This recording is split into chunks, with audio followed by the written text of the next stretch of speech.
1998 ബ്രസീലിന്റെ നെഞ്ചു തകർത്ത 2 ഹെഡറുകൾ. 2002 ഫുട്ബോൾ ലോകത്തെ ഞെട്ടിച്ച ആ ഐതിഹാസിക വോളി ഗോൾ. കളിക്കാരനായും പരിശീലകനായും ലോകം കീഴടക്കിയ മനുഷ്യൻ സിനദിൻ സിദാൻ.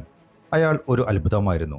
എതിരാളികളെപ്പോലും ആരാധകരാക്കി മാറ്റുന്ന ഫുട്ബോൾ മൈതാനത്തിലെ മാന്ത്രികൻ. ഫുട്ബോൾ ചരിത്രത്തിൽ സിനദിൻ സിദാൻ എന്ന പേര് ഒരു വികാരമാണ്. പന്ത് കാലുകളിലുള്ളപ്പോൾ അയാൾ ഒരു ചിത്രകാരനെ പോലെ മനോഹരമായി ചലിച്ചു. എന്നാൽ മൈതാനത്ത് അനീതി കണ്ടപ്പോൾ അയാൾ ഒരു പോരാളിയായി മാറി. ദാരിദ്ര്യത്തിന്റെ കയ്പുനീർ കുടിച്ച ബാല്യത്തിൽ നിന്നും ഫുട്ബോൾ ലോകത്തിന്റെ സിംഹാസനം വരെ സിദാൻ നടത്തിയ യാത്ര ഏറെ സാഹസികത നിറഞ്ഞതായിരുന്നു. നമുക്ക് നോക്കാം സിനദിൻ സിദാൻ എന്ന ഫുട്ബോൾ മാന്ത്രികന്റെ ജീവിതം. Welcome back to lyrics of the life. 1972 June 23 ഫ്രാൻസിലെ മാർസേലിലുള്ള ലാ കസ്റ്റലേൻ എന്ന ചേരിപ്രദേശം. കുറ്റകൃത്യങ്ങളും ദാരിദ്ര്യവും വിഴുങ്ങിയ ആ തെരുവിലാണ് അൾജീരിയൻ കുടിയേറ്റക്കാരനായ ഇസ്മായിലിന്റെയും മാലിക്കയുടെയും 5ാമത്തെ മകനായി സിദാൻ ജനിക്കുന്നത്.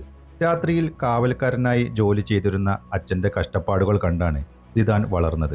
തെരുവിലെ സിമന്റ് തറയിൽ പ്ലാസ്റ്റിക് പന്തുകൾ തട്ടി നടന്ന ആ പയ്യൻ തന്റെ ഏകാന്തത മറക്കാൻ ഫുട്ബോളിനെ കൂട്ടുപിടിച്ചു. അദ്ദേഹം ഒരിക്കൽ തന്റെ ബാല്യകാലത്തെക്കുറിച്ച് സംസാരിക്കുമ്പോൾ പറയുകയുണ്ടായി, മറ്റുള്ളവർക്ക് ഷൂസ് ഇല്ലാത്തതിനെക്കുറിച്ച് ഞാൻ പരാതിപ്പെട്ടിരുന്നു. എന്നാൽ കാലില്ലാത്ത ഒരാളെ കാണുന്നത് വരെ മാത്രമായിരുന്നു ആ പരാതി.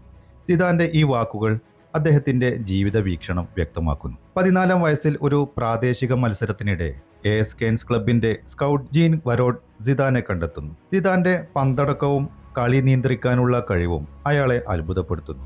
അവിടെ നിന്ന് ബോർഡക്സ് ക്ലബിലേക്കുള്ള മാറ്റം സിദാനെ ഒരു കംപ്ലീറ്റ് പ്ലെയറാക്കി മാറ്റി. 1993 ലാംഗ്വേഡോക് റൂസിലോണിൽ നടന്ന മെഡിറ്ററേനിയൻ ഗെയിംസിൽ വെങ്കല മെഡൽ നേടിയ ഫ്രഞ്ച് അണ്ടർ 20 ടീമിൽ സിദാൻ അംഗമായിരുന്നു. 1994 ഓഗസ്റ്റ് 17 ചെക്ക് റിപ്പബ്ലിക്കിനെതിരെ നടന്ന സൗഹൃദ മത്സരത്തിൽ പകരക്കാരനായി ഇറങ്ങിയാണ് അദ്ദേഹം ഫ്രാൻസിനായി തന്റെ ആദ്യ അന്താരാഷ്ട്ര മത്സരം കളിച്ചത്. ഈ മത്സരത്തിൽ 2 ഗോളുകൾ നേടിയ സിദാൻ ഫ്രാൻസിനെ 2-0 എന്ന സ്കോറിന് പിന്നിൽ നിൽക്കുന്ന അവസ്ഥയിൽ നിന്നും 2-2 എന്ന സമനിലയിലേക്ക് എത്തിക്കാൻ സഹായിച്ചു. പിന്നീട് 1995 ജനുവരിയിൽ ഒരു ആരാധകനെ മർദ്ദിച്ചതിന് എറിക് കണ്ടോണയ്ക്ക് 1 വർഷത്തെ വിലക്ക് ലഭിച്ചതിനെ തുടർന്ന് ടീമിലെ പ്ലേമേക്കർ സ്ഥാനം സിദാന് ലഭിക്കുകയും ചെയ്തു. 1996 അദ്ദേഹം ഇറ്റാലിയൻ വമ്പന്മാരായ യുവന്റസിൽ ചേർന്നു. അവിടെ വെച്ചാണ് ലോകം സിദാൻ എന്ന പ്രതിഭയെ ശരിക്കും തിരിച്ചറിഞ്ഞത്. അന്നത്തെ പ്രശസ്ത കോച്ച് മാർസലോ ലിപ്പിയുടെ കീഴിൽ അദ്ദേഹം ലോകത്തിലെ തന്നെ മികച്ച പ്ലേമേക്കർമാരിൽ ഒരാളായി വളർന്നു. യുവന്റസിനായി കളിക്കുമ്പോൾ സിദാൻ നിരവധി കിരീടങ്ങൾ നേടിയിരുന്നു. 96, 97, 98 സീസണിലെ Serie A champions, 96 intercontinental cup, അതേ വർഷം തന്നെ UEFA super cup, 97 Italian super cup, 99 UEFA Intertoto cup എന്നിങ്ങനെ നിരവധി നേട്ടങ്ങൾ.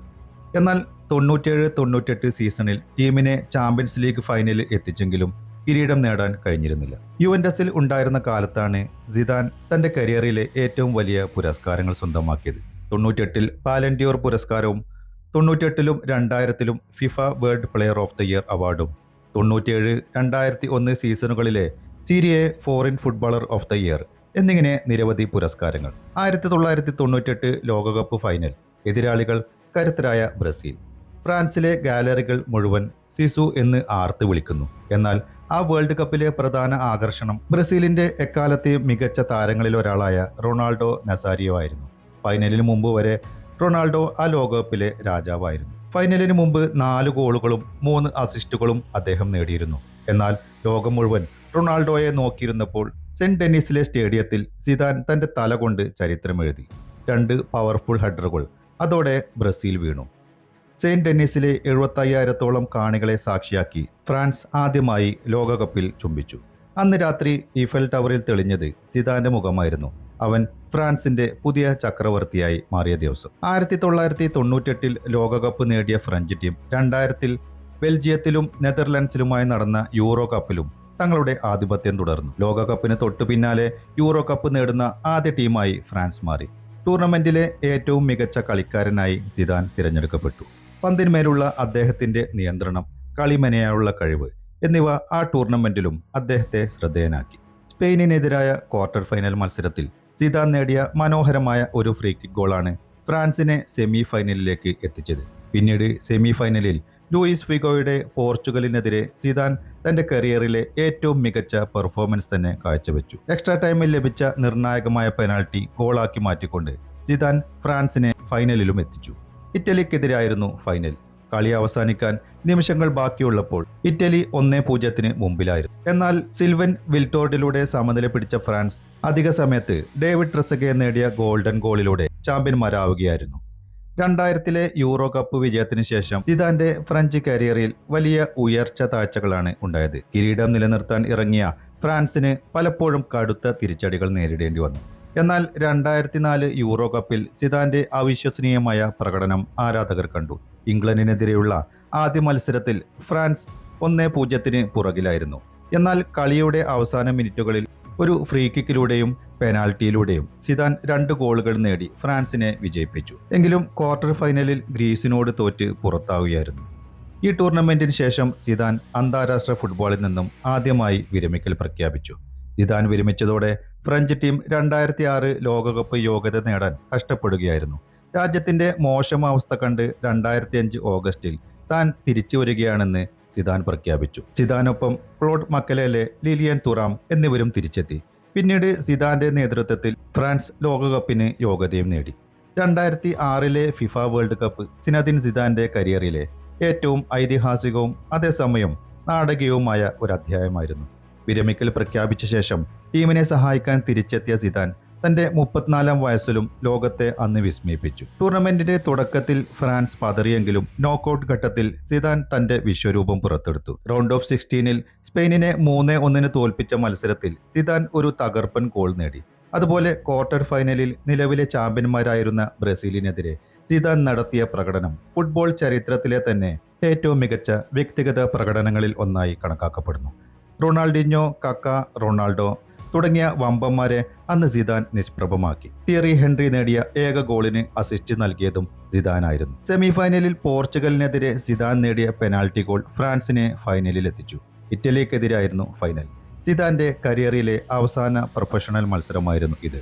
മത്സരത്തിന്റെ 7-ാം മിനിറ്റിൽ ലോകത്തിലെ ഏറ്റവും മികച്ച ഗോൾ കീപ്പറായ ജിയാൻ ലൂക്ക ബഫണിനെ കാഴ്ചക്കാരനാക്കി ഒരു പനേങ്ക പെനാൽറ്റിയിലൂടെ സിദാൻ ഫ്രാൻസിനെ മുന്നിലെത്തിച്ചു.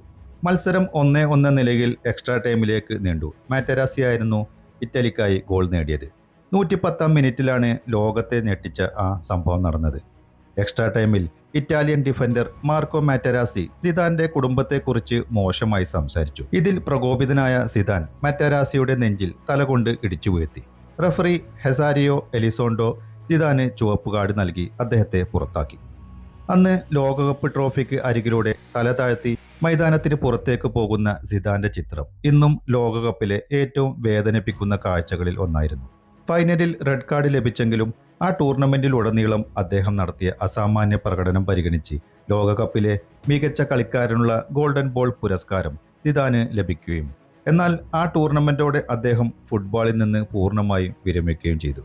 2016 ജനുവരിയിലാണ് സിദാൻ റയൽ മാഡ്രിഡിന്റെ മുഖ്യ പരിശീലകനായി ചുമതലയേൽക്കുന്നത്. അന്നു മുതൽ അദ്ദേഹം പരിശീലകൻ എന്ന നിലയിലും ചരിത്രം കുറിക്കാൻ തുടങ്ങി. തുടർച്ചയായി 3 തവണ, അതായത് 2016, 17, 18 യുഎഫ ചാമ്പ്യൻസ് ലീഗ് കിരീടം നേടുന്ന ആദ്യ പരിശീലകനായി സിദാൻ മാറി. ഫുട്ബോൾ ലോകത്തെ ഞെട്ടിച്ച ഒരു നേട്ടമായിരുന്നു ഇത്. ഇതേ കാലയളവിൽ തന്നെ 2017 ഒരു ലാലിഗ കിരീടവും 2 ഫിഫ ക്ലബ് ലോകകപ്പും അദ്ദേഹം റയലിന് നേടിക്കൊടുത്തു. 2018 ചാമ്പ്യൻസ് ലീഗ് കിരീടം നേടിയതിനു ശേഷം അദ്ദേഹം അപ്രതീക്ഷിതമായി പരിശീലക സ്ഥാനം രാജിവെച്ചു. എന്നാൽ ടീം പ്രതിസന്ധിയിലായപ്പോൾ 2019 മാർച്ചിൽ അദ്ദേഹം വീണ്ടും തിരിച്ചെത്തി. തന്റെ 2ാം വരവിൽ 2019-2020 സീസണിൽ റയൽ മാഡ്രിഡിനെ അദ്ദേഹം വീണ്ടും ലാലിഗ ചാമ്പ്യന്മാരാക്കി. എന്നാൽ 2021 അദ്ദേഹം റയൽ മാഡ്രിഡിന്റെ പരിശീലക സ്ഥാനത്ത് നിന്ന് 2ാം തവണയും പടിയിറങ്ങി. 2021 റയൽ മാഡ്രിഡ് വിട്ടതിനു ശേഷം സിദാൻ മറ്റൊരു ടീമിനെയും ഏറ്റെടുത്തിട്ടില്ല. അദ്ദേഹത്തിന്റെ പേര് പലപ്പോഴും പല ടീമുകളുമായി ബന്ധപ്പെട്ട് കേൾക്കാറുണ്ട്. സിദാന്റെ ഏറ്റവും വലിയ ആഗ്രഹം ഫ്രഞ്ച് ടീമിന്റെ കോച്ചാവുക എന്നതാണ്. നിലവിലെ കോച്ച് ദിദിയർ ദശാംസ് സ്ഥാനമൊഴിയുമ്പോൾ സിദാൻ ആ സ്ഥാനം ഏറ്റെടുക്കുമെന്നാണ് ആരാധകർ കരുതുന്നത്. അതുപോലെ സിദാൻ പണ്ട് കളിച്ചിരുന്ന ക്ലബ്ബ് എന്ന നിലയിൽ യുവന്റസിലേക്കും അദ്ദേഹം പോകാൻ സാധ്യതയുണ്ടെന്ന് വാർത്തകളുണ്ടായിരുന്നു. ഫ്രഞ്ച് ക്ലബ്ബായ PSG പലതവണ സിദാനെ സമീപിച്ചെങ്കിലും അദ്ദേഹം ഇതുവരെ പച്ചക്കൊടി കാട്ടിയിട്ടുമില്ല. തനിക്ക് പൂർണ്ണ ബോധ്യമുള്ള പ്രൊജക്റ്റുകൾ മാത്രമേ സിദാൻ ഏറ്റെടുക്കാറുള്ളൂ. വെറുതെ ഒരു ക്ലബിന്റെ കോച്ചാവുന്നതിനേക്കാൾ താൻ സ്നേഹിക്കുന്ന അല്ലെങ്കിൽ വലിയ ലക്ഷ്യങ്ങളുള്ള ഒരു ടീമിനായി അദ്ദേഹം കാത്തിരിക്കുകയാണ്. മിക്കവാറും ഫ്രഞ്ച് ദേശീയ ടീമിന്റെ പരിശീലക കുപ്പായത്തിൽ നമുക്ക് അദ്ദേഹത്തെ ഉടനെ കാണാൻ സാധിച്ചേക്കും. കാലം എത്ര കടന്നുപോയാലും ഫുട്ബോൾ ലോകം ആദരവോടെ മാത്രം ഉച്ചരിക്കുന്ന ഒരു പേരുണ്ട്: സിനദിൻ സിദാൻ. കളിക്കളത്തിൽ അദ്ദേഹം പന്ത് തൊടുമ്പോൾ അത് കേവലം ഒരു മത്സരമായിരുന്നില്ല, മറിച്ച് ലോകം കണ്ട ഏറ്റവും മനോഹരമായ കലാരൂപമായിരുന്നു. ജയപരാജയങ്ങൾക്കും വിവാദങ്ങൾക്കും അപ്പുറം ഫുട്ബോൾ എന്ന ഗെയിമിനെ ഇത്രമേൽ സ്വാധീനിച്ച മറ്റൊരു താരം വിരളമാണ്. ചടുലമായ നീക്കങ്ങളും ശാന്തമായ പ്രകൃതവും കൊണ്ട് സിദാൻ മൈതാനങ്ങളെ തൻ്റെ സാമ്രാജ്യമാക്കി മാറ്റി. ആ സിംഹാസനം എന്നും അദ്ദേഹത്തിൻ്റെത് മാത്രമായിരിക്കും. സിദാനെക്കുറിച്ചുള്ള ഈ വീഡിയോ നിങ്ങൾക്ക് ഇഷ്ടമായെങ്കിൽ ലൈക്ക് ചെയ്യാനും കമൻറ്റ് ചെയ്യാനും ചാനൽ സബ്സ്ക്രൈബ് ചെയ്യാനും ഓർമ്മിപ്പിച്ചുകൊണ്ട് നിർത്തുന്നു. മറ്റൊരു താരത്തിൻ്റെ ജീവിതകഥയുമായി വീണ്ടും കാണാം. നന്ദി, നമസ്കാരം.